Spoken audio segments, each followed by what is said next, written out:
Welcome to Razep Africa, the heartbeat of the continent in one show. Here, we celebrate Africa not as a headline, but as a home full of ideas, courage, flavor, and future. This is where we talk about everything Africa. The politics that shape our nations, the innovations that shift our economies, the culture that colors our lives, the challenges we face with honesty, and the victories we are building one story at a time. On this show, no topic is swept aside. We are unfiltered and we are intentional. We bring you experts from across the continent and the world. Voices that know, voices that live the African experience, voices that are shaping the next chapter of our story. Let your spirit rise. We don't just tell Africa's story, we own it. Join Joy Asonye on Razep Africa, Monday to Friday at 11 a.m. to 12 noon on Global Television.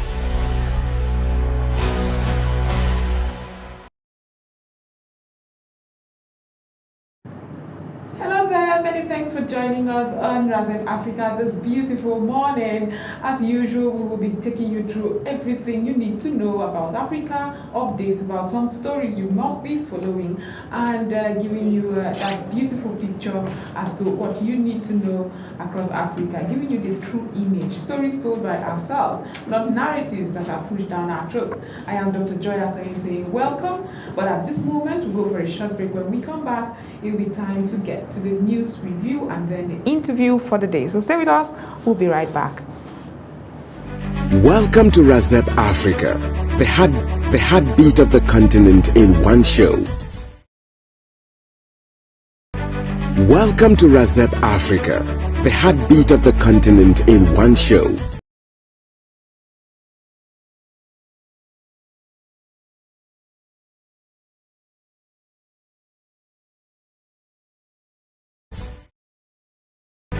Welcome to Razep Africa, the heartbeat of the continent in one show.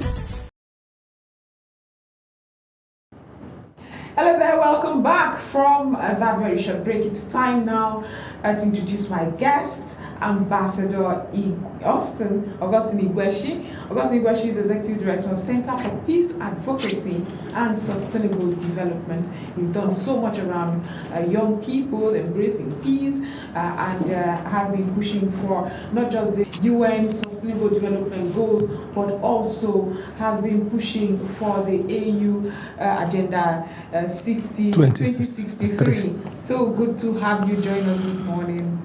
Thank you, Joy. It's always a pleasure to be your guest. Absolutely. So like you already know, we're discussing something very important, talking about inclusive policies that would ensure that we have communities, underserved communities, develop at the same pace. There's so much to discuss here. Ambassador, first of all, this is a very critical part of our lives. I mean, where it's obvious that Africa has what it takes to be the best that it can, maybe compete with other continents across the world.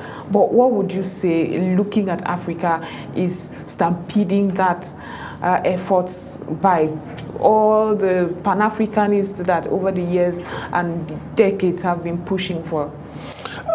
Thank you. I think it's always let's just look around what is happening in Africa. What is happening in Africa at the moment? You look at the political landscape that is happening in Africa. I think early this year, in January 15, election was held in Uganda. And also, if you look at it, election is coming up in Nigeria February next year. Absolutely. And all these are opportunity to change the narrative and also to ensure that inclusive growth we're talking about. It has been always the leadership or the political way to do the right thing that will change the trajectory or Of change course. to change the trajectory and ensure African transformation. Like the saying always goes, all boil down on leadership, political will, having the right people to make the right decision and take the right step to address the critical challenges Africa is facing. And one of those critical challenges, of course, is around the economy, Africa's economy. Yeah. It's sometimes very disheartening to just oppose the fact that we have so much going on when it comes to what we've got. Economy-wise and resource-based, and the state of individuals, how they are developing, how they are even faring. Calculating less than $1 for some individuals to survive per day is completely outrageous for a country as vibrant as Africa is. Yeah, the economic indices or what has been happening in Africa, you see many African countries, the citizens are living below poverty level, which is quite disheartening compared to the natural resources, the abundant resources that are available in Africa. Africa is so rich that it should not be classified as underdeveloped country.